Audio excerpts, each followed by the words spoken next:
Okay, शुरू करते हैं अपनी क्लास। हेलो एवरीवन, सभी को फिर से गुड इवनिंग। तो जैसा आप सभी को पता है कि हम लोग बहुपद कर रहे थे, पॉलिनोमियल, जो कि आपका सेकंड चैप्टर है।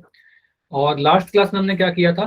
तो लास्ट क्लास के टॉपिक को डिस्कस करने के पहले एक बार जल्दी से मैं आपको पोल के बारे में बता दूं कि जब भी मैं कहता हूं कि पोल में आंसर करिए जिसके 4 ऑप्शन है, आंसर करने के लिए आपको क्या करना है, पहले सॉल्व कर लीजिएगा क्वेश्चन को। सॉल्व करने के बाद आंसर करने के लिए यहाँ पर क्लिक करोगे 3 डॉट पर।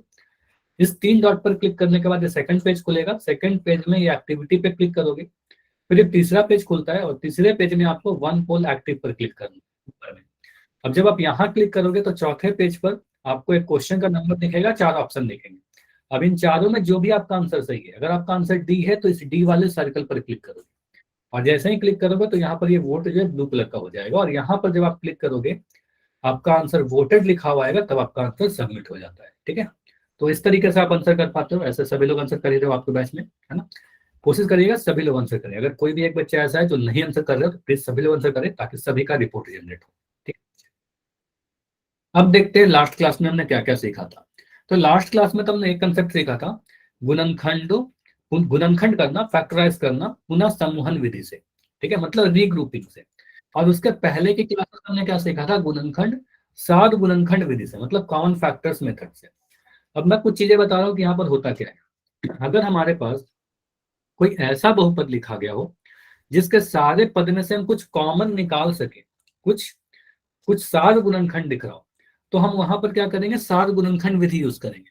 एग्जाम्पल के तौर पर याद करो, मैं लास्ट क्लास में एक क्वेश्चन करवाया था। कुछ ऐसा क्वेश्चन था हमारे पास, सेम क्वेश्चन में लिख रहा हूँ, a x square y plus b x y square plus c x Y z, है ना।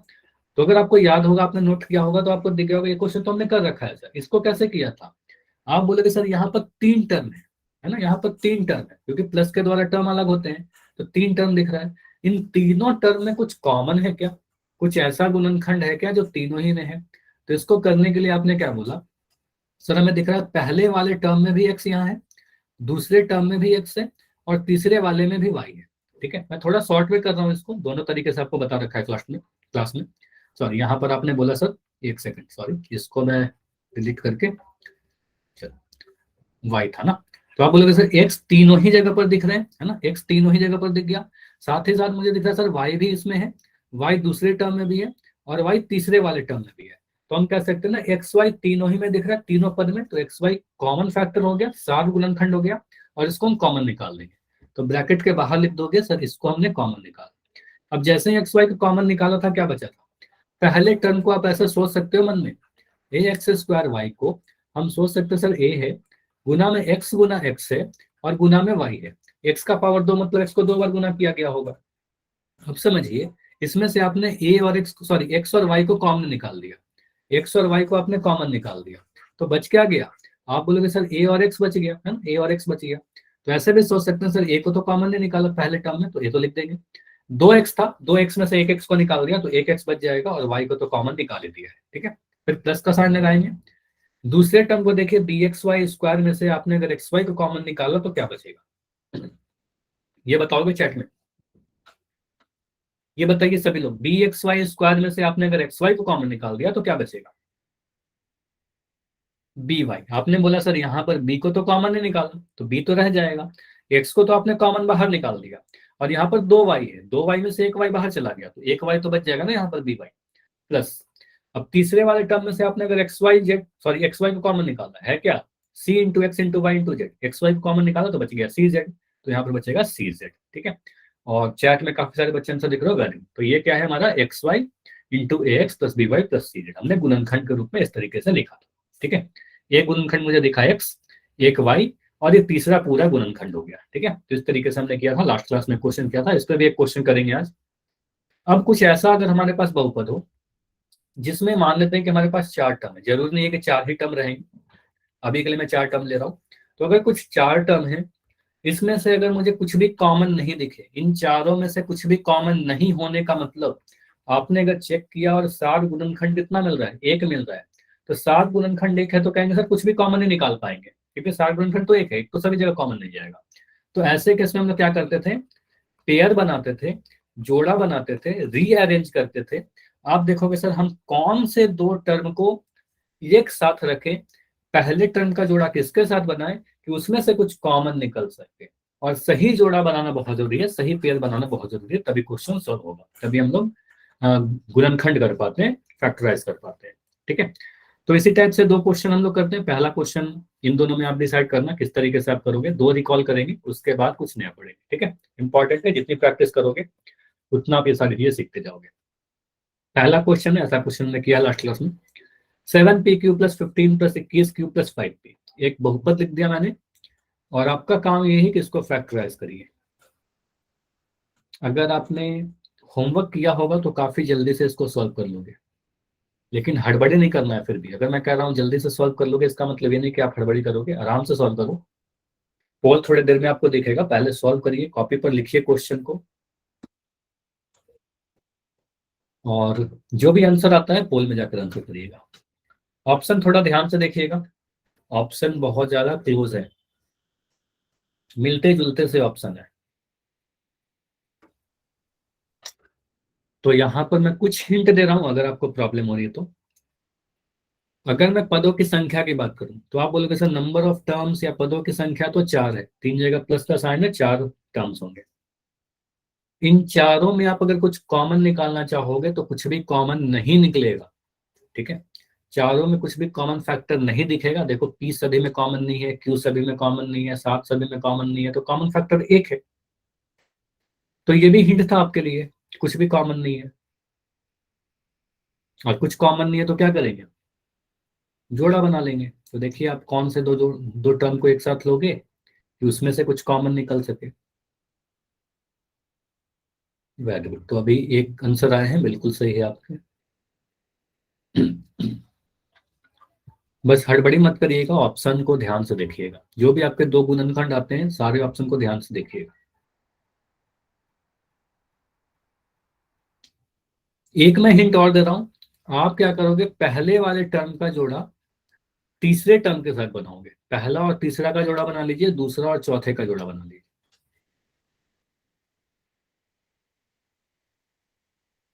अगर मैं पहले का जोड़ा तीसरे के साथ बनाऊं, दूसरे का जोड़ा चौथे के साथ बनाऊं, तो कैसे सॉल्व होगा।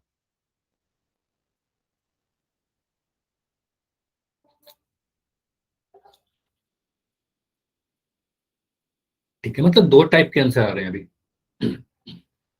तो 2 टाइप के आंसर आ रहे हैं, लेकिन आप देखो जोड़ा कैसे ही बनाओगे ना, आंसर आपका सेम है। अगर आप सही जोड़ा बनाओगे तो आंसर आपका सेम आएगा। 2 मेथड से आप कर सकते हो, या तो पहला का तीसरे के साथ जोड़ा या पहला का चौथे के साथ जोड़ा, कैसे ही बनाओ आपका आंसर सेम ही आएगा। चलिए, तो अभी वेट कर लेते हैं, अभी भी काफी सारे बच्चे हो, आधे ही बच्चे का आंसर अभी आए।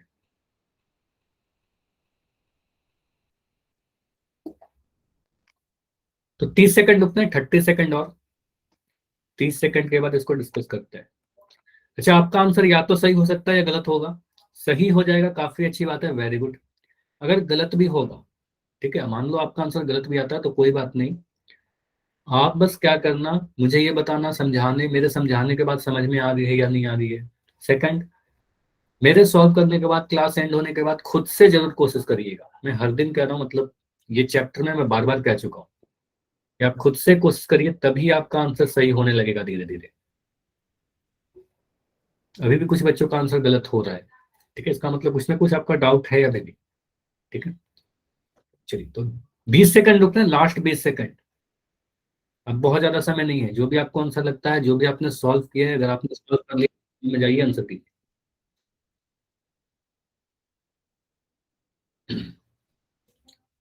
तो लास्ट 10 सेकंड रुकते हैं, और जो बच्चे अभी ज्वाइन कर रहे हो ना, प्लीज थोड़ा पहले ज्वाइन करिए, क्योंकि आपकी रिकॉल छूट जाती है इस चक्कर में।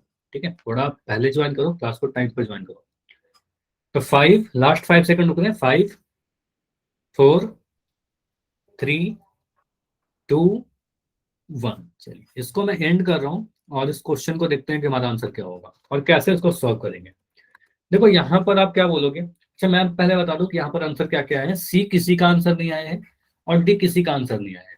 ज्यादातर बच्चों के आंसर ए है या फिर बी है। तो अब चेक करते हैं, सर ए होगा कि बी होगा, सी होगा या डी होगा। सी और डी तो नहीं होना चाहिए, किसी का आंसर नहीं है, तो या तो ए या बी में देखते हैं कौन सा होगा। अब मैं क्या कर रहा हूँ, यहाँ पर मैं देख रहा हूँ चारों में, मैंने आपको बताया भी चारों में कुछ भी कॉमन निकालना चाहोगे तो कुछ भी कॉमन नहीं निकलेगा, है ना, क्योंकि आप देख रहे हो सर पहला ही टर्म है 7 PQ, 7 सभी में से कॉमन नहीं आ रहा, P सभी में से कॉमन नहीं आ रहा, Q सभी में से कॉमन नहीं आ रहा, है ना, 15 में P नहीं है, 15 में Q नहीं है, 15 में 7 भी नहीं है। तो आप बोलोगे सर यहाँ पर जोड़ा बनाते हैं, ठीक है, तो आप जोड़ा किसको बनाइएगा, पहले टर्म का मैंने बोला तीसरे टर्म के साथ जोड़ा। अब यहाँ पर ये भी समझना है कि मैं इन दोनों को एक साथ क्यों लिया, क्योंकि हमें दिख रहा था ना 7 का टेबल में 21 आता है, 7 से 21, तो 21 को हम समझ रहे हैं सर, अपने मन में ही हमने देखा सर 21 को हम लिख सकते हैं 7 गुना 3, लिख सकते हैं ना 7 गुना 3, मतलब 21 का एक गुणनखंड 7 है, तो हम कह सकते हैं सर 7 PQ को 21Q के साथ रख दीजिए और 15 को आप 5P के साथ रख दो, इन दोनों का जोड़ा बना दो। तो जिसका भी आप जोड़ा डिसाइड किया उसको आप एक साथ लिख दीजिएगा। तो आप बोलोगे सर यहाँ पर हमने लिखा 7PQ पहला टर्म और तीसरा टर्म को एक साथ लिखा, 21Q को एक साथ लिखा, प्लस 15 लिखा जो हमारा दूसरा टर्म था तो उसको तीसरा बना दिया, और चौथा टर्म तुम्हारा 5P है ही। अब क्या करेंगे, आप बोलोगे सर सभी टर्म का गुणनखंड कर लीजिए, है ना, हर एक पद का गुणनखंड कर लीजिए। तो पहला टर्म है 7PQ, तो इसको लिख दो 7 × P × Q, ठीक है, प्लस 21Q जो दूसरा टर्म है हमारा, दूसरा टर्म को आप ब्रेक करोगे मतलब गुणनखंड करोगे तो 21 को क्या लिखोगे 7 गुना 3, है ना, यहाँ पर लिख दोगे 7 गुना 3 गुना में Q, ठीक है, 7 गुना 3 किया गुना में Q कर दिया, प्लस 15 को क्या लिखेंगे, तीसरा टर्म 15 को भी बताओगे 15 को कैसे करें गुणनखंड, काफी सिंपल है, 5 गुना 3, है ना, तो आप बोलोगे सर 15 को हम लिख देंगे 5 × 3, वेरी गुड 5 × 3, और चौथे टर्म को क्या लिखेंगे 5P, कहने का मतलब 5 और P गुना हो रखा है तो 5 × P लिख देंगे, ठीक है, 5 × P, ठीक है। अब यहाँ पर आपको 4 टर्म दिख रहे हैं, यहाँ पर मैं टर्म को बता दूं तो आप बोलोगे सर यहाँ पर प्लस के द्वारा अलग होते हैं टर्म्स, तो हमें 4 टर्म दिख रहे हैं। अब पहला टर्म और दूसरा टर्म ये दोनों जो है, पहला और दूसरा टर्म में क्या कॉमन है, पहला टर्म इसको मैं कह रहा हूँ, दूसरा टर्म इसको कह रहा हूँ, इन दोनों में क्या कॉमन है, आप देख लीजिए क्या कॉमन है, तो 7 यहाँ भी है, 7 इसमें भी है, 7 दोनों का गुणनखंड है, 7 दोनों में गुना हो रखा है, सिर्फ 7 ही नहीं है Q भी है, देखो Q यहाँ पर भी गुना हो रखा है, Q यहाँ भी गुना हो रखा है, तो Q दोनों जगह गुना था ना, तो 7Q को कॉमन निकाल देंगे, तो आप बोलोगे सर 7Q हमारा कॉमन था, तो पहला और दूसरा टर्म में से आपने अगर 7Q को कॉमन निकाला तो पहले टर्म में क्या बच जाएगा, आप बोलोगे सर 7PQ में से 7Q निकाला तो बच जाएगा ये वाला P, तो यहाँ पर लिख देंगे P, प्लस 7 × 3 × Q में से आपने अगर 7 और Q को कॉमन निकाल दिया, 7Q को कॉमन निकाल दिया तो बच जाएगा ये वाला 3, तो यहाँ पर लिख देंगे P+3, क्लियर है, 7Q × P+3, फिर आगे प्लस का साइन था मैंने प्लस का साइन लगाया। अब आप देखो तीसरे टर्म को और चौथे टर्म को, तो तीसरा और चौथे टर्म में क्या कॉमन है, कुछ भी ऐसा है जो तीसरे में भी गुना हो रखा है चौथे में भी गुना हो रखा है, तो आप बोलोगे सर 5, है ना, यहाँ पर 5 है और यहाँ भी 5 है, दोनों ही में कॉमन है, तो 5 को आप कॉमन निकाल लीजिए, दोनों में गुना हो रखा है तो जो अगर दोनों में गुना है तो उसको बाहर निकाल देंगे। अब मुझे क्या दिख रहा है, 5 × 3 में से 5 को बाहर निकाल दिया, कॉमन निकाल दिया तो बच जाएगा 3, 5 × P में से 5 को बाहर निकाला तो बच जाएगा P, है ना, 5 × 3 + P। अब इसको थोड़ा सा आप बस अरेंज कर लीजिए, तो इसको लिख दोगे 7Q × P+3, फिर +5 और 3 + P को आप थोड़ा सा अरेंज करके बस P+3 लिख दीजिए, ठीक है, क्योंकि आपको पता सर A+B लिखे चाहे B+C लिखे, 2+3 लिखे 3+2 लिखे, तो 3 + P को P+3 लिख सकते हैं। अब यहाँ पर आपको ये देखना है सर, एक हमारा प्लस का साइन ये है, अब ये हमारा पूरा पहला टर्म हो गया, ये हमारा पूरा दूसरा टर्म हो गया। अब इन दोनों में कुछ ऐसा है क्या जो कॉमन निकल जाएगा, इन दोनों में कुछ ऐसा है जो कॉमन निकल जाएगा, देखो P+3 यहाँ भी गुना हो रखा है, पहले वाले टर्म में भी P+3 गुना हुआ है और P+3 यहाँ भी गुना हो रखा है। देखो पढ़ने का तरीका ऐसे समझ सकते हो आप, कि पहला टर्म क्या है, जो पहले टर्म की मैं बात कर रहा हूँ, ये क्या है 7Q × P+3, 7Q में P+3 गुना हुआ है, दूसरे टर्म में क्या है 5 में P+3 गुना हुआ है, मतलब P+3 दोनों में गुना हुआ है, तो P+3 को बाहर निकाल दीजिए, गुणनखंड है ना, कॉमन फैक्टर है, तो P+3 को मैंने कॉमन निकाल दिया, तो P+3 को अगर बाहर निकाल दिया पहले टर्म में क्या बच जाएगा, आपने इस P+3 को कॉमन ले लिया तो बच जाएगा ये 7Q, तो यहाँ पर लिख देंगे 7Q, प्लस का साइन है प्लस का साइन लगाया, दूसरे टर्म में से आपने अगर P+3 को कॉमन निकाला तो बच जाएगा ये वाला 5, तो यहाँ पर लिख देंगे 7Q + 5। दो गुणनखंड दिखे आपको, एक गुणनखंड मुझे क्या दिख रहा है P+3 और एक गुणनखंड दिख रहा है 7Q + 5। अब आप लोग बताओ यहाँ पर कौन से ऑप्शन में आपको सही दिख रहा है, ठीक है, कुछ चीजें, ये सारी चीज आपको मिटा दे रहा हूँ, ये सारी चीज लिखने की जरूरत नहीं है, बस समझाने के लिए बता रहा था ये सारे, ठीक है। तो मुझे बताओ, इस पेज के आप स्क्रीनशॉट भी ले सकते हो। कौन सा ऑप्शन में सही दिख रहा है? P+3 और 7Q+5 कौन से ऑप्शन में दिख रहा है? ऑप्शन बी में। Very good. तो P+3 है, यहाँ पर दिख गया P+3, और 7Q+5 ऑप्शन यहाँ पर बी में दिख रहा है 7Q+5। बाकी किसी भी ऑप्शन में चेक करोगे तो ऑप्शन नंबर ए में 7P+5 है, जो हमारा नहीं आया। ऑप्शन सी नहीं है, ऑप्शन डी नहीं, तो ऑप्शन बी बिल्कुल सही उत्तर होगा। ठीक है, तो इस तरीके से कर लोगे आप लोग। फिर से इस क्वेश्चन में भी, जैसे मैं लास्ट क्लास में बता रहा था, इस क्वेश्चन में मैं एक मेथड से मैंने कर दिया। एक और मेथड से आप लोग ट्राई कर सकते हो। पहले टर्म का आप अगर जोड़ा चौथे के साथ बना लोगे, दूसरा का तीसरे के साथ बना लोगे, तो भी सॉल्व हो जाएगा। ट्राई करना पहले का चौथे के साथ और दूसरे का तीसरे के साथ अगर बनाएंगे तो हमारा आंसर क्या आएगा? सेम आंसर आएगा। ठीक है, ट्राई करना, कोई भी डाउट होगा तो डेफिनेटली मैं हूँ, पूछ लेना। ठीक है, तो इस तरीके से किया, ऑप्शन भी है। अब अगला क्वेश्चन करते हैं। आपको पता है कुछ अगर ऐसा क्वेश्चन है हमारे पास, यहाँ पर 3 टर्म है, तो 3 टर्म में आप जोड़ा नहीं बनाओगे। ठीक है, यहाँ पर आप पेयरिंग नहीं करोगे, आप देखोगे कॉमन फैक्टर क्या है। तो यहाँ पर करिए आप लोग। क्वेश्चन आपको दिख रहा है, चैट आपका बंद है, पोल ऑन हो जाएगा थोड़ी देर में। क्वेश्चन नंबर 80 है, x² yz plus xy² z plus xyz²। करना क्या है? हमें गुणनखंड करना है। पद कितने हैं? 3। पदों की संख्या, नंबर ऑफ टर्म्स कितने हैं? 3 है। तो हम यहां पर क्या कॉमन निकालेंगे? इन तीनों में क्या कॉमन है? तो आप क्या करिए, मैं कुछ हिंट दे रहा हूं। हर एक पद को गुणनखंड करके लिख लो। आप एक स्टेप में भी कर सकते हो, लेकिन अभी के लिए आप क्या करो, हर एक टर्म को आप गुणनखंड करके लिख दीजिए, प्लस के साइन के द्वारा ऐड करके। जो सभी में कॉमन है उसको कॉमन निकाल लीजिए। देखिए ब्रैकेट के अंदर क्या बच रहा है। चारों ऑप्शन एक जैसे दिख रहे होंगे, लेकिन आप ध्यान से देखिए, ऑप्शन अलग अलग हैं। ठीक है, मैं ठीक है, काफी मिलते जुलते से ऑप्शन है, लेकिन एक ही आंसर सही है। ठीक है, तो अभी 2 बच्चों का आंसर आया है, और जो भी 2 बच्चे आंसर किए हो, आप दोनों का आंसर सही है। Very good. तो पहला 2 आंसर जो भी आया है बिल्कुल सही है आपका। लेकिन इसका मतलब ये नहीं कि बाकी बच्चे हड़बड़ी करेंगे, आराम से करिए। आपको कभी भी ऐसा नहीं सोचना है कि मुझे फर्स्ट आना है, सबसे पहले आंसर करना नहीं। आराम से करिए, सही आंसर करिए। धीरे धीरे करके आप अपने स्पीड को बढ़ाओ, है ना। पहले आप अगर पहली बार सीख रहे हो तो टाइम लेके करो। अगर एक बार आप सीख जाओगे तो फिर प्रैक्टिस करके आप इसकी स्पीड भी बढ़ा सकते हो, मतलब जल्दी जल्दी कर सकते हो। ठीक है, पहला ऑप्शन क्या है? XYZ, ब्रैकेट में x+y+z। दूसरे ऑप्शन में XYZ x+y+z²। ऑप्शन सी में y का पावर 2 है, और ऑप्शन डी में इसी तरीके से x का पावर 2 है। तो हम कुछ कॉमन निकाले तो किस तरीके से हमारा आंसर आएगा? चलिए, अभी काफी सारे बच्चों का आंसर आया है, बढ़िया, बहुत बढ़िया।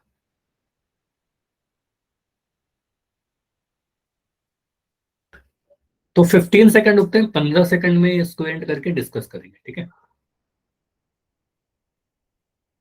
अगर समय ज्यादा चाहिए तो बताना, क्योंकि चैट बंद है तो माइक ऑन करके बताना होगा। तो 15 सेकंड और रुक जाते हैं। अभी कुछ बच्चे हो जिनका आंसर नहीं आया है। 3 बच्चे और हो बेसिकली जिनका आंसर नहीं आया है। आंसर दीजिए, जैसे ही आप आंसर करोगे पोल को डिस्कस कर लेंगे एंड करके।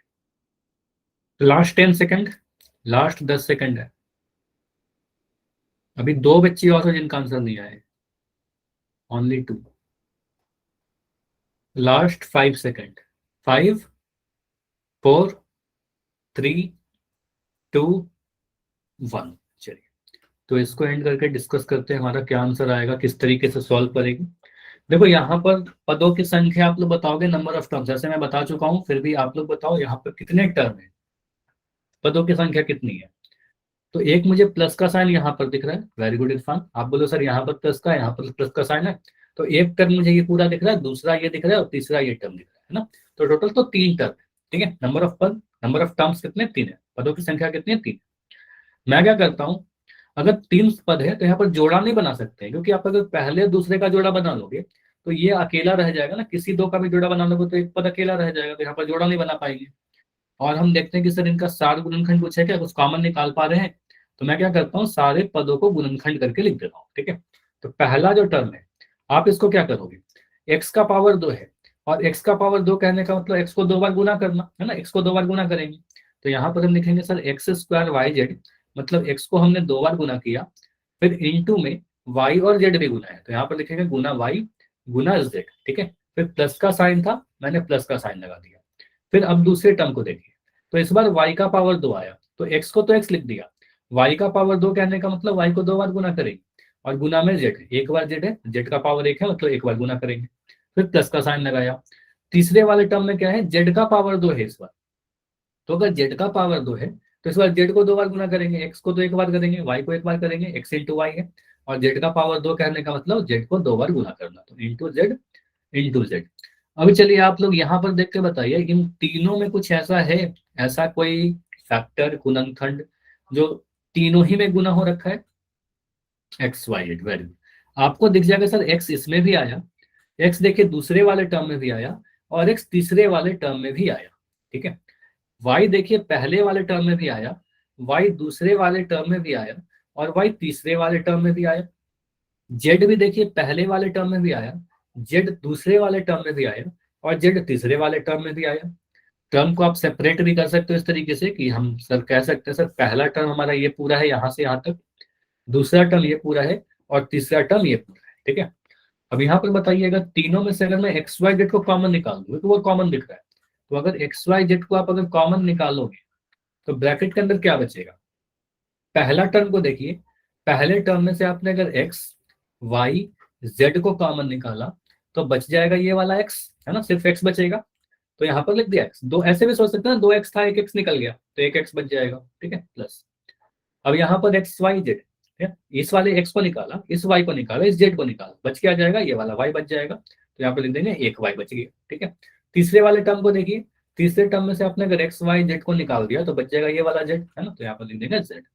अब ये गुणनखंड के रूप में आ गया क्या, देखो यहाँ पर आप बोलोगे सर हमारा क्या हो गया, एक्स गुने वाई गुना जेड गुना x plus Y plus Z, है ना, ये सारे गुना में आ गए, सारे गुना के रूप में आ गए। हालांकि आंसर ऐसे नहीं लिखते, आंसर हम ये वाला लिखेंगे। ठीक है, गुना का साइन लिखने की कोई जरूरत नहीं है। तुम्हारा आंसर क्या है, X Y Z, X plus Y plus Z, जो कि आंसर किस में दिख रहा है, कौन से ऑप्शन में दिख रहा है आंसर आपको, ऑप्शन नंबर बी में सही आंसर दिख रहा है ना, तो आप सॉरी ऑप्शन नंबर ए में सही दिख रहा है। बी में देखो वाई जेड का पावर 2 आया, सी में वाई का पावर 2 आया, और डी में एक्स का पावर 2 आया, तो पावर तो नहीं आ रहा ब्रैकेट के अंदर, है ना, X plus Y plus Z है हमारा, तो हम कहेंगे ऑप्शन है बिल्कुल सही है। क्लियर है, समझ में आया सभी को।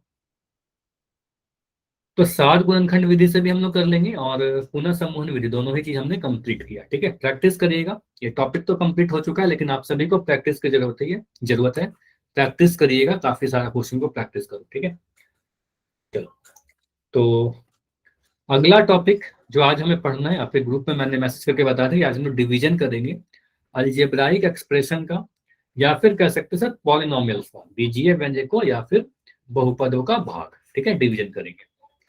आपको ये पता है कि जब भी हम लोगों ने डिवीजन सीखा है, सॉरी मल्टीप्लिकेशन जब सीख रहे थे, बहुपदों का मल्टीप्लिकेशन, तो पहले मैं सीधे मल्टीप्लिकेशन जब सिखा रहा था तो सीधे बहुपदों का मल्टीप्लिकेशन नहीं सिखाया, गुना नहीं सिखाया, आपको मैंने एक एक टर्म को गुना करना सिखाया था, एक पदी को दूसरे एक पदी से गुना सिखाया था।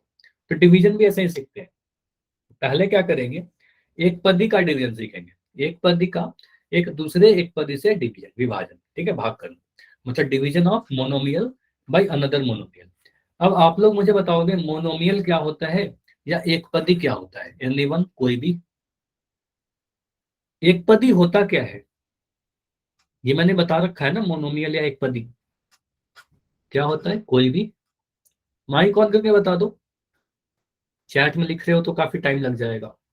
एक पद वाला, इरफान कह रहे हैं एक पद वाला, ठीक है, तो आप बोलोगे सर यहाँ पर हम यह कह सकते हैं ऐसा बहुपद जिसमें सिर्फ एक पद हो, नाम से ही क्लियर है, एक पदी मतलब ऐसा बहुपद जिसमें एक पद हो, तो ऐसा पॉलिनोमियल जिसमें सिर्फ एक टर्म हो, ऐसा बहुपद जिसमें एक पद हो, उसको हम क्या कहेंगे, एक पदी कहेंगे। ठीक है, तो एक एक टर्म वाले को डिविजन करना सीखेंगे। ठीक है, चलिए, तो एक पद एक रिवाइज भी करवा देता हूँ। होता क्या, मैंने जैसे बताया कि सिर्फ एक पद वाला बहुपद ही एक पदी कहलाएगा, जैसे कि यहाँ पर लिख दिया 7x, तो इसमें कितने पद है, एक पद है, तो हम कहेंगे सर ये एक पद ही है। अगर मैं लिख दूं यहाँ पर 2xyz, ये कितने पद है, मुझे बताओ, यहाँ पर एक पद है या चार टर्म पद है या तीन पद है, तो यहाँ पर आप बोलोगे सर सारे जो भी चर या अचर हैं वो सारे गुना के द्वारा कनेक्टेड है ना, तो ये सारे पूरे कहलाएंगे, ये पूरा एक टर्म है ना, तो ये भी एक पद ही कहलाएगा, एक ही पद है, ठीक है, पूरा एक पद कहलाएगा, नहीं दो पद नहीं होगा, हाँ एक ही कह रहे हो ना, ठीक है। अगर मैं ऐसे लिख देता 2x प्लस वाई जेड, अब यहाँ पर कितना पद हो गया, अब यहाँ पर कितना पद हो गया, तो ये आ गया, एक हमारा 2x आ गया, यहाँ पर प्लस का साइन आ गया, यहाँ पर वाई जेड आ गया, तो एक पद ये हुआ और दूसरा पद ये हुआ, तो अब यहाँ पर हम कहेंगे सर यहाँ पर दो पद हो गए, है ना, ये वाला दो पद हो गया। तो हम लोग अभी द्विपदी की बातें नहीं करेंगे, अभी हम लोग क्या सीखेंगे, एक पदी की बात करेंगे, एक टर्म वाले को, ठीक है। तो ये तो समझ में आ गया एक पदी होता क्या है, किस तरीके से डिवाइड करेंगे। अब सीधे सीधे मैं डिवीजन पे आने के पहले, मतलब एक पदी का एक पदी से डिवीजन सिखाने के पहले मैं आपको कुछ संख्या के बारे में बताता हूँ, ठीक है। मतलब ये आपको पता है, आप सभी को पता है कि सर अगर मुझे 8 को 2 से भाग देना हो, है ना, अगर 8 को 2 से भाग देना हो तो आप ऐसे लिखते हो सर 8 को 2 से अगर हम भाग देंगे तो कुछ इस तरीके से लिखते हैं 8/2, है ना, पी बटा क्यू के रूप में आप लिख देते हो, बट्टा के रूप में लिख देते हो। और 2 से 8 को कैसे भाग दोगे, दो तरीका है हमारे पास। सर अगर बहुत छोटा सा नंबर है तो आप सीधे सीधे टेबल पढ़ दोगे, अगर हमें टेबल याद है, पहाड़ा याद है, तो आप बोलोगे सर 2 चौके 8 और आंसर आ जाएगा 4, ठीक है। अगर बड़ा नंबर रहेगा तो हम कुछ इस तरीके से करेंगे, 2 8 ऐसे लिखेंगे और बोलेंगे सर 2 चौके 8, है ना, इस तरीके से करते हैं, दोनों ही तरीका आपको पता है। मतलब निकल के ही आ रहा है कि अगर मैं कह रहा हूँ पी को क्यू से भाग लगाइए तो आप क्या बोलोगे, पी बटा क्यू, ऑप्शन ए है पी बटा क्यू, ऑप्शन बी है आपके पास क्यू बटा पी, क्या लिखोगे, पी को अगर मुझे क्यू से भाग देना तो ऑप्शन ए कह रहे हो ना, आप बोलोगे सर ऑप्शन ए होगा, पी बटा क्यू होगा, पी को क्यू से भाग देंगे तो पी बटा क्यू लिख देंगे। तो ये तो समझ में आ रहा है सर, पी बटा क्यू लिख देंगे, ठीक है, एक एक करके हम वो सारी चीज सीख रहे हैं ताकि कोई भी डाउट ना हो हमारा। तो पी बटा क्यू लिख देंगे। इसी तरीके से अगर मुझे बोला जाए 225 को 15 से भाग दीजिए, 225/15 लिख देंगे, उसको डिवाइड करेंगे आ जाएगा हमारा 15, 72 को 9 से भाग देंगे हमारा 8 आ जाएगा। मतलब डिवीजन तो करने आता है संख्या का, इसमें तो किसी का डाउट नहीं है। अब मुझे एक चीज और बताइए, आगे बढ़ने के पहले मैं आपसे भी एक चीज क्वेश्चन पूछना चाह रहा हूँ। मुझे बताओ अगर मैं लिखता हूँ 5/5, तो 5/5 कहने का मतलब क्या होगा, 5 को 5 से भाग देंगे तो आप इसको काट दोगे, सीधे बोलेंगे सर 5 से 5 काटेंगे, 5 एकम 5 आएगा। यहाँ पर देखो कट्टा दो तरीके से, एक तो भाग में, डिवीजन में बट्टा में कटेगा तो एक आ जाएगा, और अगर मैं कुछ ऐसा काटूं 5-5, यहाँ पर भी आप कई बार काट देते हो, तो इसको काट करके आंसर आएगा 0 आएगा। तो भाग में अगर कटेगा तो वो एक आता है, अगर पूरा कट रहा है तो एक आएगा, और अगर घटाव में घटाव में काटेंगे तो यहाँ पर 0 आ जाएगा, ठीक है, ये अंतर समझ में आ रहा है। चलिए, तो ये तो क्लियर है आपका, चलो इसको मिटा रहा हूँ। और तो ये तो आपको पता है सर, हमने संख्या का डिवीजन हमने पता है। तो क्या आपसे अगर मैं पूछूं कि क्या हम बीजीय व्यंजकों या बहुपदों को डिवाइड कर सकते हैं, तो आप बोलोगे सर यही तो हमें पढ़ना है, बीजीय व्यंजकों का या बहुपदों का डिवीजन तो सीख रहे हैं, तो बिल्कुल उसको डिवाइड कर सकते हैं, है ना, बिल्कुल उसको भी डिवाइड कर सकते हैं, बीजीय व्यंजकों या बहुपदों का भी डिवीजन संभव है ना? तो अगर संभव है तो आप करके बताइए। क्वेश्चन लिखा गया है आपके पास 6 में 2x से भाग दीजिए, तो हमें भाग किसको देना है, 6x को भाग देना है, किससे, 2x से। तो आप कुछ ऐसा लिखोगे sir 6x divided by 2x, और इसको आप p बटा क्यू के रूप में या बट्टा के रूप में कुछ ऐसा लिख दोगे, 6x/2x, ठीक है, ये लिखते हैं। तो यहाँ पर ध्यान दीजिएगा, आपको क्या क्या चीज पता होनी चाहिए। आपको अभी मैंने बताया कि कभी भी अगर मैं लिख रहा हूँ 5/5, आपको पता है 5/5 लिखने का मतलब अगर ऊपर और नीचे सेम है तो इसको काट के एक लिख देते हैं, है ना। तो आपको अगर पता है सर x/x अगर लिखा है तो x/x कहने का मतलब क्या हुआ, इस x से x कट जाएगा और यहाँ पर एक आ जाएगा, ठीक है। अगर मैं m/m लिख रहा हूँ तो m/m कहने का मतलब m से m कट जाएगा, यहाँ पर एक आ जाएगा। तो उसी तरीके से इस क्वेश्चन को आप देखोगे तो इस x दोनों जगह, अंश में भी हर में भी, तो आप इस x से x को काट दोगे, x तो कट जाएगा। अब बच क्या रहा है, 6/2 बच रहा है। 6/2 कहने का मतलब क्या, 2×3=6, है ना, या 2 से 6 को भाग लगा दीजिए जैसे भी, है ना, 2×3=6 आंसर आ जाएगा हमारा, ठीक है, 3 बार में कटेगा, काट भी सकते हो 2×3=6, ठीक है, आंसर आया। तो क्या आंसर आया, 3 आंसर आया। तो यहां से क्या किया हमने, x को x से काट दिया, तो ऊपर और नीचे अगर सेम वेरिएबल लिखा गया है, उनकी पावर भी सेम है, तो हम उसको सीधे सीधे काट देंगे। जैसे कि एक और क्वेश्चन में दे रहा हूं, क्वेश्चन है हमारे पास 15, चलो मैं इसको थोड़ा चेंज कर रहा हूँ, क्वेश्चन में लिख रहा हूँ यहाँ पर 20yz को हमें भाग देना है 5yz से, तो इसका आंसर क्या आएगा, 20yz को भाग देना है 5yz से, तो जब भी मैं डिवीजन कहूंगा ना, आप पहले तो पी बटा क्यू के रूप में लिखिएगा, पी बटा क्यू के रूप में, आंसर आ देगा वैल्यू। तो आप बोलोगे सर 20 YZ लिख देंगे, इसको भाग देना है सर हमें 5 YZ से। अब यहाँ पर समझिएगा, कोई भी डाउट नहीं होगा आपका। आप यहाँ पर कह सकते हो सर हमें दिख रहा है y हर में भी है, y अंश में भी है, उनका पावर भी सेम है, तो y से y को काट दिया, मतलब दोनों जगह एक ही पावर था ना y का। z यहाँ भी गुना हो रखा है, z यहाँ भी गुना हो रखा है, तो z से z को काट दिया, तो बच के आ गया 20/5। और 20/5 कहने का मतलब 5 से 20 को भाग दीजिए, है ना, सॉरी, हाँ 5 से 20 को भाग दीजिए या फिर 5 का टेबल पढ़ दीजिए, तो 5 चौके 20, तो आंसर आ जाएगा हमारा 4, जैसा आप सभी लोग लिख देते। ठीक है, समझ में आया। तो ये तो ठीक था, जब हमने कैंसिल कब किया, जब आपने x/x देखा, ये समझिएगा, ये इंपॉर्टेंट है। अभी मैं थोड़ा और आगे फिर और अगली लेवल के क्वेश्चन में पूछूंगा आपसे। आप बोलोगे सर यहाँ पर क्या हो रहा था, x/x अगर लिखा हुआ था तो हमने काट दिया x से x को और आंसर आया 1। ठीक है, अगर मैंने लिखा my/my, तो आपने क्या किया सर, m से m काट दिया और y से y काट दिया और आंसर आया 1। ठीक है, क्लियर है। अगर ऐसे भी लिख दूं a⁻3/a⁻3, इसका आंसर कितना आएगा, एक ही आएगा ना, सेम ही ऊपर और अंश और हर में बराबर नंबर लिखे गए हैं। तो यहाँ पर भी ए है, यहाँ पर भी ए है, यहाँ पर भी पावर 3 है और पावर 3 है ना। तो आप बोलोगे सर इस पूरा ए का पावर 3 जो है, ए का पावर 3 से कट जाएगा, आंसर 1 आ जाएगा। तो हर बार हमें वेरिएबल सेम दिख रहा है और इसका पावर भी सेम दिख रहा है, तो हमने काट दिया। लेकिन हमेशा ऐसा नहीं होगा।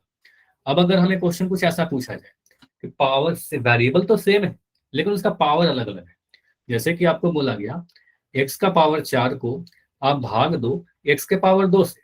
ठीक है, तो यहाँ पर दो तरीके से हम लोग कर सकते हैं। पहला जो तरीका होगा, आप बोलोगे सर x के पावर 4 को हमें भाग देना x के पावर 2 से, अगर तो x का पावर 4 कहने का मतलब क्या हुआ, समझिएगा, एक चीज मैं समझा रहा हूँ।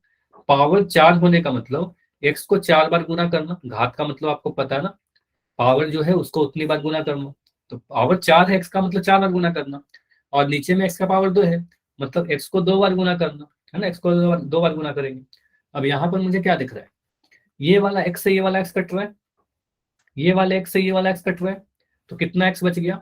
आप बोलोगे सर x इंटू x, मतलब हमें दिख रहा है आंसर कितना आया ना, x का पावर 2, 2 बार गुना हुआ ना x, तो आप बोलोगे सर x² मिल रहा है। क्लियर है, ये तो ठीक है, आप सभी को समझ में आ गया। लेकिन मुझे बताओ, क्या हमें हमेशा ऐसा ही करेंगे, मुझे बताइए, अगर x का पावर अगर मैं लिख दूं 100, तो क्या ये पॉसिबल है क्या कि मैं x को 100 बार लिखूं, नहीं पॉसिबल है ना। तो ऐसा पॉसिबल नहीं है कि मैं 100 बार इसको लिख के काटते रहूं। ठीक है, तो इससे बेटर क्या होगा कि हम लोग एक फॉर्मूला यूज करेंगे। फॉर्मूला क्या, एक रूल यूज करेंगे। एक रूल आपको पढ़ाया मैंने चैप्टर नंबर 1 में, घातांकों के नियम में एक रूल याद करिए। x का पावर m को अगर मुझे डिवाइड करना है x के पावर n से, हमें दिख रहा है सर यहाँ पर क्या है, आधार दोनों के सेम है। और डिवीजन के केस में हमने क्या बताया था आपको, x का पावर m बट्टा x का पावर अगर n है, तो अगर हमारा x मतलब आधार सेम है तो घातांकों को घटा देते हैं, तो m माइनस n कर देते हैं, ये बताया था ना। तो हमने क्या किया, सिर्फ अगर हमने देखा आधार सेम है तो घातांकों को m में से n घटा दिया, तो m माइनस n कर देंगे और ये पावर में लगा देंगे। ठीक है, तो इसी को यूज करेंगे और इसको यूज करके अगर हम सॉल्व करेंगे x का पावर 4 बटा x के पावर 2 को, तो आप बोलोगे बहुत जल्दी आंसर आ जाएगा 4 - 2, और ये आंसर आएगा x का पावर 2। यहाँ पर 4 था, यहाँ पर 2 था, तो 4 में से 2 घटा दिया।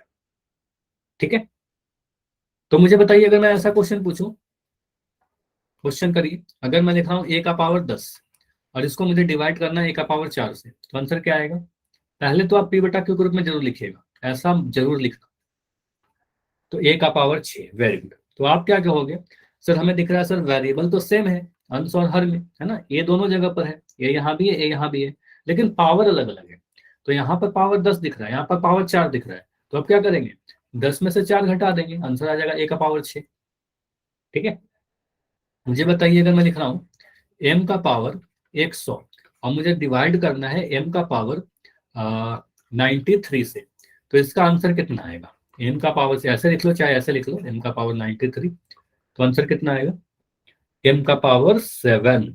ठीक है, तो आप क्या बोलोगे, सर यहाँ पर मुझे क्या दिख रहा है, m इसमें भी आया, m यहाँ भी आया, मतलब आधार तो सेम आ गया, है ना। आपको ये ध्यान रखिएगा, अगर x का पावर a लिख रहा हूँ तो x हमारा आधार कहलाता है, a हमारा घातांक कहलाता है। ठीक है, तो आप बोलोगे सर यहाँ पर m लिखा, 100 में से 93 को बस घटाना है। तो 100 में से अगर 93 को घटाएंगे तो कितना टाइम लगेगा आपको, है ना, काफी जल्दी कर सकते हो, m का पावर 7 आ जाएगा। ठीक है, अब अगला टाइप पे जाते हैं। अगर क्वेश्चन ऐसा पूछा जाए, अगर मैं लिख दूं 2m का पावर 10 और यहाँ पर डिवाइड करना है m का पावर 2, नेट स्लो है, ट्राई करो कुछ खुले जगह पर बैठने की, जैसे ठंड का समय है, रूम में ही बैठो, बेटर होगा। ठीक है, तो 2m का पावर 10 डिवाइडेड बाई m का पावर 2 है, तो इसको कैसे करेंगे? तो इसको आप p बटा q के रूप में लिखो, मैसेज भी सेंड नहीं हो रहे। तो अगर बहुत ज्यादा प्रॉब्लम हो रही है अगर रफाक, तो फिर आप रिकॉर्डिंग जरूर देख लेना एक बार, इंपॉर्टेंट क्लास है, ऐसे क्लास कर लो, है ना। 2 का पावर m, यहाँ पर आप क्या बोलोगे, फिर इसको p बटा q के रूप में लिखेंगे, तो यहाँ पर लिख देंगे 2m का पावर 10 बटा m का पावर 2। ठीक है, ऐसा लिख दिया। अब यहाँ पर देखिए ऊपर एक संख्या दिख रहा है, दो दिख रहा है ना यहाँ पर, तो दो तो नहीं कटेगा किसी से, नीचे में कोई संख्या नहीं कटने के लिए, तो यहाँ पर आप 2 लिख दोगे, 2 का तो 2 लिख दिया।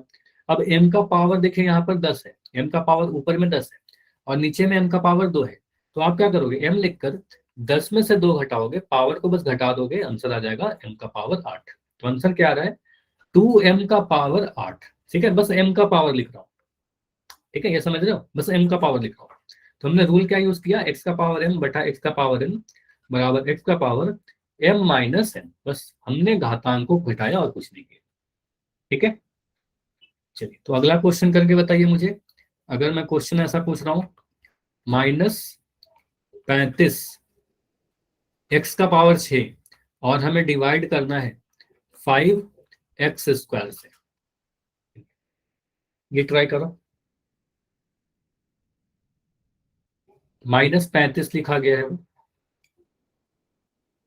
ये -35 है, -7x का पावर 4, वेरी गुड, बहुत बढ़िया।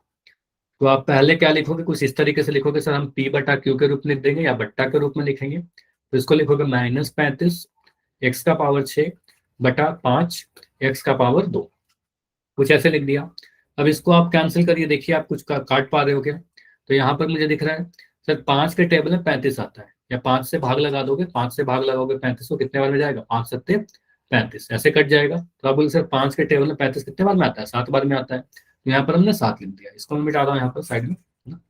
तो अब क्या दिख रहा है हमें, ये दिख रहा है सर 7 तो आ जाएगा, एक्स का पावर क्या है, ऊपर में पावर 6 है और नीचे में एक्स का पावर 2 है, तो आप बस क्या करोगे, एक्स लिखकर 6 में से 2 घटाओगे और 6 में से 2 घटाएंगे तो पावर 4 लिख देंगे, डायरेक्ट मैं लिख दे रहा हूँ, समझ में आ रहा है ना, 6 में से 2 घटाया पावर 4। अब मुझे क्या देखना सर, एक माइनस का साइन भी था, है ना, ये माइनस का साइन भी आएगा यहाँ पर, ये माइनस साइन के साथ आंसर आएगा, तो ये माइनस साइन को छोड़ना मत, ये बहुत इंपॉर्टेंट है। ठीक है, तो एक नेगेटिव को पूर्णांकों का डिवीजन भी याद करिए, एक नेगेटिव को एक पॉजिटिव से जब डिवाइड कर रहे थे तो आंसर हमारा नेगेटिव ही आ रहा था। ठीक है, चलो मैं इसी पे बेस्ड एक क्वेश्चन और पूछता हूँ, ऐसा ही क्वेश्चन और मैं दे रहा हूँ। अगर मैंने लिखा -30 m का पावर 3 और इसको मुझे डिवाइड करना है -5 m का पावर 2 से, चलिए तो देखो यहाँ मैंने ब्रैकेट क्यों लगाया, ब्रैकेट इसलिए लगाया कि दो साइन एक साथ आ रहा है, डिवीजन और मल्टीप्लीकेशन यहाँ पर बीच में आ गया, तो किस तरीके से सॉल्व करेंगे इसको। पहले तो आप इसको p बटा q के रूप में लिखिए, तो आप बोलोगे सर यहाँ पर लिख देंगे -30 m का पावर 3 बट्टा में -5 m का पावर 2। अब एक चीज याद करिए, मैंने आपको बताया था कि अगर कभी भी लिखा रहे -a बटा -b, -a बटा -b कहने का मतलब अगर अंश में हर में दोनों जगह माइनस का साइन है तो ये माइनस का माइनस कट जाता है और ये बचेगा a बटा b, है ना, a बटा b बचता है। तो आप बोलोगे सर ये माइनस से मैं माइनस को कैंसिल कर दूंगा, माइनस से माइनस मैंने कैंसिल कर दिया। 5 के टेबल में 30 कितने बार में आता है, 5 के टेबल में 6 बार में 30 आता है, यहाँ पर लिख देंगे 6। m का पावर कितना आएगा, देखो यहाँ पर m का पावर क्या है, 3 है ऊपर में, अंश में 3 है, हर में 2 है, 3 में से 2 घटा दीजिए, है ना, 3 में से 2 घटाइएगा तो आंसर 1 आ जाएगा। मैंने क्या किया, m का पावर 3 बटा m का पावर 2 में m का पावर 3 माइनस 2 किया और ये m का पावर 1 आएगा, और m का पावर 1 नहीं लिखते तो यहाँ पर m लिख देंगे तो आंसर आ जाएगा 6m। समझ में आ रहा है, तो आंसर आ जाएगा 6m। ठीक है, क्लियर है। अगला क्वेश्चन करिए, एक एक करके आगे बढ़ते हैं। अगला टाइप का जो क्वेश्चन है हमारा, क्वेश्चन है 18x स्क्वायर वाई, है ना, एक से अधिक अगर चर आ गए, X square Y divided by 12xy, इसको करना है आपको। तो p बटा क्यू के रूप में लिखे पहले, तो इसको आप p बटा क्यू के रूप में लिखिए। तो आप यहां पर लिखोगे 18x² y बट्टा 12xy। अब इसको आप सिंप्लीफाई करिए। p बटा क्यू या बट्टा के रूप में तो मैंने लिख दिया। देखो यहां पर आप सीधे 12 को 18 से, मतलब 18 को 12 से भाग मत लगाने जाना, ठीक है। इसका एक और तरीका है। आप सबसे पहले मुझे दिख रहा है सर 18/12 दिख रहा है, 18 और 12 दिख रहा है, 18 अंश में हर में। तो इसको आप सरलतम, आप याद करो के बाद जब मैंने भिन्न पढ़ा रहा था या परिमेय संख्या पढ़ा रहा होगा चैप्टर नंबर 1 में, तो 18/12 अगर ऐसा लिखा हुआ है तो इसको हम सरलतम रूप में आप आंसर छोड़ते थे। आप लोग सर इसको क्या करेंगे, सरलतम रूप में, सिंपलेस्ट फॉर्म में आंसर छोड़ते हैं, ठीक है। तो आप सरलतम रूप में करने के लिए क्या करते हो, आप देखते हो सर क्या कोई ऐसा नंबर है जिसके टेबल में 18 भी आता है और जिसके टेबल में 12 भी आता है, ठीक है। जिसके टेबल में 18 भी है और जिसके टेबल में 12 भी है। तो आप क्या करोगे सर, 6 के टेबल में मुझे दिख रहा है सर 18 भी आता है और 6 के टेबल में 12 भी आता है। 6 3 18 और 6 दूनी 12। तो आप इसको काटोगे सर, 6 से काटेंगे, 6 से 2 बार में कटेगा और 6 से ये 3 बार में कटेगा। तो अंश में आ जाएगा 3 और हर में आ जाएगा 2, ठीक है। तो ये आ गया 3/2। ये समझ में आया? ये समझ में आया क्या? जो मैं काट रहा हूँ वो समझ में आ रहा है? इसको आप ऐसे भी काट सकते हो, अगर इसमें कोई डाउट हो रहा है ना आपको 18/12 में, तो मैं ऐसा भी लिख सकता हूँ, मैं 2 से काटूंगा सर, तो 2 से काटिए, 2 नंबर 18 आ जाएगा और यहाँ 2 से काटोगे तो 2 छक 12 आ जाएगा, मतलब 9/6 आया। अब हमें दिख रहा है सर और ये कटेगा, 3 से कटेगा ना, 3 3 9 और 3 दूनी 6। तो हमें दिख रहा है सर आ तो वही रहा है, आ तो वही रहा है, 3/2 ही आ रहा है, ठीक है। तो आप बोलोगे सर इसको मैंने क्या किया, इसको मैंने काटा 6 से, 6 दूनी 12 और 6 3 18, तो ये दिख रहा है 3/2, ठीक है। 3/2 आ गया। आगे y से y दिख रहा है सर, ये हमारा y है, इस y से मैंने y को काट दिया, y तो सेम था, y से मैंने y को काट दिया। अब हमें दिख रहा है सर x² बटा x भी है, तो इसको सॉल्व करिए। 3/2 तो लिख ही दिया। x² बटा x लिखने का क्या मतलब हुआ, x का पावर 2 है और नीचे में x का पावर क्या है, 1 है, कुछ नहीं है, मतलब पावर 1 है। तो यहाँ पर लिख देंगे 1, ठीक है। x का पावर 1, 2 में से 1 घटाया, पावर 1 आ गया। यहाँ पर क्या किया हमने, x का पावर 2 बटा x को मैंने सॉल्व किया, तो ये मिल रहा है x का पावर 2 - 1, यहाँ पर x आएगा। कोई बात नहीं, अब समझ में आ रहा है ना, हो गया ना, समझ में आ गया। कोई बात नहीं, मिसप्रिंट हो जाता है, मतलब टाइपिंग में कभी कभी एरर हो जाती है, ठीक है। तो इस तरीके से हम लोग सॉल्व करेंगे। एक और मैं क्वेश्चन दे रहा हूँ ऐसा ही, उसके बाद मैं पोल में क्वेश्चन पूछ लूंगा। इस क्वेश्चन में करिए, अगर मैं लिख रहा हूँ 21 m का पावर 7 और इसको मुझे डिवाइड करना है 14 m का पावर 3 से, इसका आंसर क्या आएगा। मैं ये वाला लिख दे रहा हूँ, ये स्टेप, 21 m का पावर 7 डिवाइड बाई 14 m का पावर 3।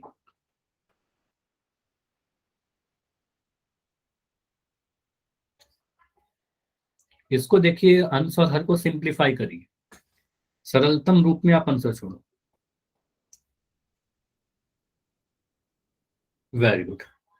तो 7 मुझे दिख रहा है, 7 के टेबल में 21 भी आता है, 7 के टेबल में 14 भी आता है। तो आप बोल 7 से काट देंगे अंश और हर को, तो 7 दूनी 14 और ये 7 या 21, मतलब आ तो रहा है 3/2, है ना, 3/2।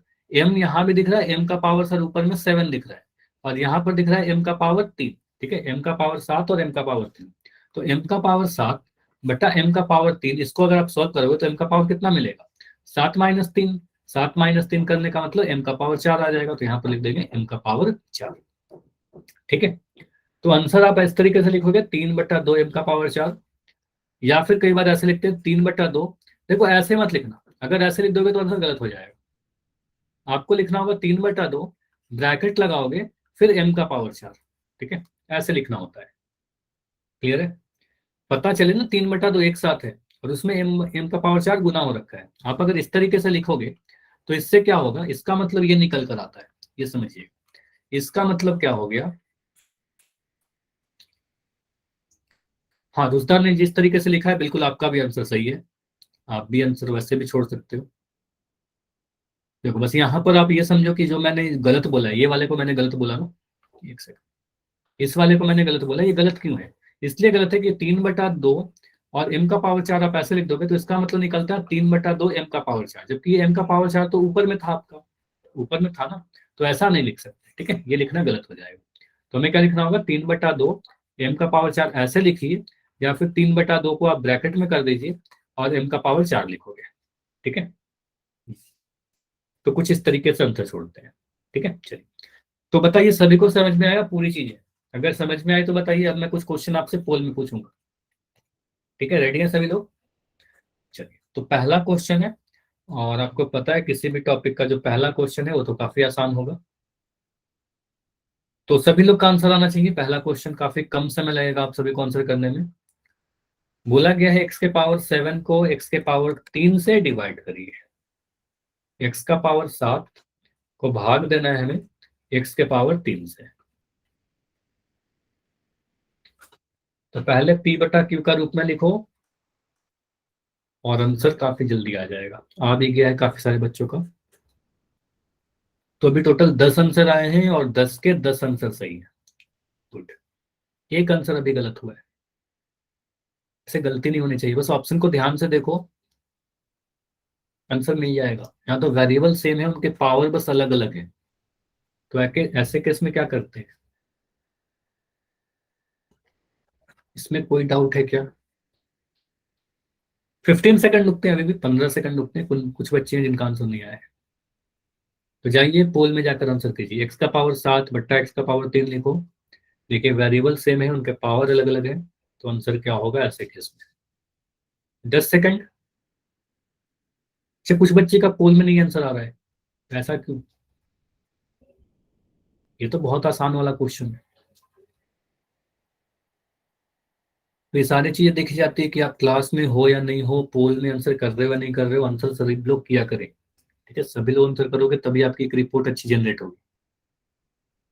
लास्ट 5 सेकंड रुक रहे हैं, 5, 4, 3, 2, 1। चलिए, तो इसको एंड कर देते हैं, और चैट आपका ऑन है, चैट पे भी आंसर लिख सकते हो। देखो इसको आप बोलोगे सर p/q के रूप में लिख दो पहले, तो एक्स का पावर 7 बट्टा एक्स का पावर 3 लिखोगे। अब मुझे क्या दिख रहा है, यहाँ पर साफ दिख रहा है सर, यहाँ भी एक्स आया, हंस हंस में भी एक्स आया, और हर में भी एक्स आया, तो चर तो सेम है। अब यहाँ पर क्या करेंगे, एक्स लिखेंगे, पावर यहाँ पर 7 है ऊपर में, और नीचे में पावर 3 है, तो 7 में से 3 घटा देंगे, तो 7 में से 3 घटाएंगे तो आंसर कितना आएगा, 7 में से 3 घटाओगे एक्स का पावर 4 आ जाएगा।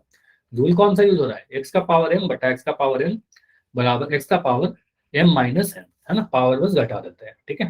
तो m माइनस n करेंगे, 7 में से 3 घटाएंगे, पावर 4 आ जाएगा। ऑप्शन नंबर ए सही उत्तर है, ठीक है, जो ऑलमोस्ट सभी का आंसर था, ठीक है। तो ऑप्शन को थोड़ा ध्यान से देखना है आपको जब भी मैं क्वेश्चन पूछूं, ठीक है। तो अगला क्वेश्चन है, 14x के पावर 5 को डिवाइड करना है 7x² से।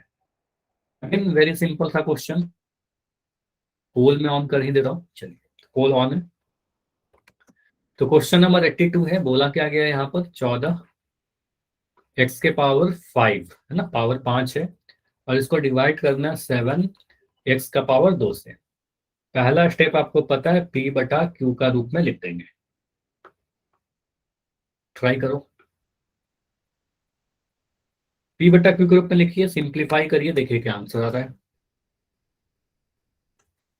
बस ऑप्शन को थोड़ा ध्यान से देखना है, क्योंकि ऑप्शन बहुत ज्यादा क्लोज है, मिलते जुलते से हैं। पहला ऑप्शन है 2x², 2x का पावर 2। दूसरा ऑप्शन है x का पावर 3। तीसरा ऑप्शन है 2x का पावर 3। और चौथा ऑप्शन है 2।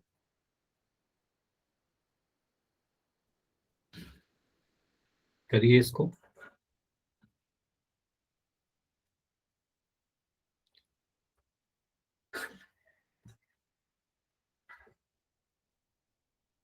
तो बस बैठे मत रहिए, जाइए आंसर कीजिए। जो बच्चों का हो गया बस थोड़ी देर वेट कर लो, क्योंकि ऑलमोस्ट सभी का हो ही गया है, कुछ बच्चे और हैं जिनका आंसर नहीं हुआ है। तो 15 सेकंड रुकते हैं, लास्ट 15 सेकंड, 15 सेकंड में एंड करके इसको डिस्कस कर लेंगे।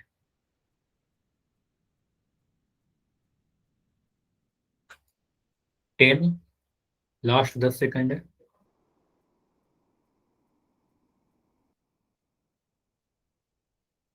अब लास्ट 5 सेकंड रुकने हैं, 5, 4, 3, 2, 1। चलिए, तो इस क्वेश्चन को देखते हैं कि हमारा आंसर क्या होगा और कैसे सॉल्व करेंगे इसको।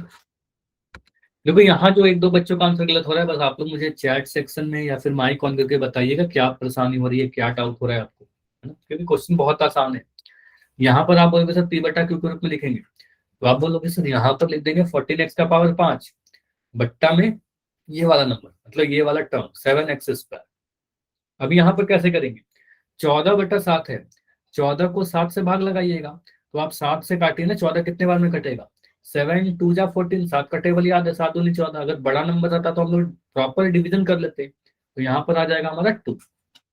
एक्स का पावर क्या आएगा, एक्स का पावर देखिए यहाँ पर पावर 5 है ऊपर में, नीचे में पावर 3 है, अंश में 5 है, हर में 2 है, तो 5 में से 2 घटा दीजिए, तो आप बोलोगे सर एक्स का पावर 5 बटा एक्स का पावर 2। इसको अगर मुझे सॉल्व करना हो तो एक्स का पावर 3 लिख देंगे, 5 में से 2 घटा देंगे, तो आप बोलोगे सर यहाँ पर आ जाएगा पावर 3। ठीक है, 2x³ आंसर आया। ठीक है, तो आंसर क्या आ रहा है, 2x³, answer option number C, है ना, समझ में आया। ऐसे आंसर तो सभी के सही थे, एक दो जो आंसर गलत थे वो वाला आप लोग बताओ। क्लियर हो रहा है, ठीक है। तो अगला क्वेश्चन करिए। क्वेश्चन है -27x का पावर 5 में 15x से भाग देना है। ठीक है, तो पोल में ऑन कर दे रहा हूं, काफी कम ही समय लगेगा लेकिन फिर भी टाइम लेना इस क्वेश्चन में। ऑप्शन को थोड़ा ध्यान से देखिएगा, ऑप्शन मिलते जुलते से कुछ छूट ना जाए। तो यहाँ पर है -27x का पावर 5, इसको हमें भाग देना है 15x से, 15x से। तो फिर से मैं वही कह रहा हूँ, p बटा क्यू के रूप में लिखिए, सिंप्लीफाई करिए, सरलतम रूप में जो आएगा वही आपका आंसर होगा। तो सारी चीजें को ध्यान से देखना है आपको, बताइए क्या आंसर होगा आपका। -27x का पावर 5 है, उसको भाग देना है 15x से।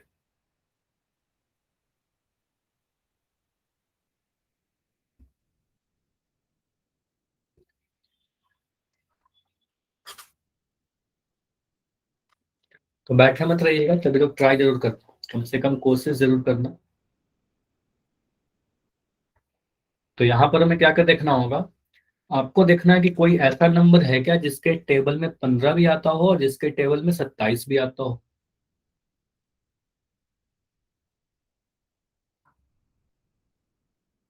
तो आपको एक ऐसा नंबर सोचना है जिसके टेबल में 15 भी आता है और 27 भी आता है। तो देखिए 15 कितने बार में आएगा, 27 कितने बार में आएगा। तो सिंप्लीफाई करने का मैंने ऑलरेडी सिखा रखा है। तो अभी क्लास में जितने बच्चे, 8 बच्चों का आंसर आया है, और अच्छी बात है कि यहाँ पर 8 के आंसर सही है। तो अभी तक जितने बच्चों ने भी आंसर दिया है ना, आप सभी का आंसर सही है। वेल डन, बहुत बढ़िया। और आंसर होगा भी सही, धीरे धीरे आप अगर अपना टाइम लेके करोगे तो आंसर सही होगा। हड़बड़ी करोगे तो फिर हो सकता है गलती हो जाए।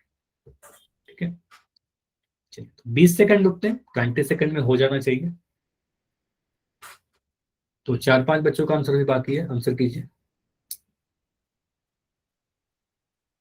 15 सेकंड, अगर समय ज्यादा चाहिए तो बता सकते हो।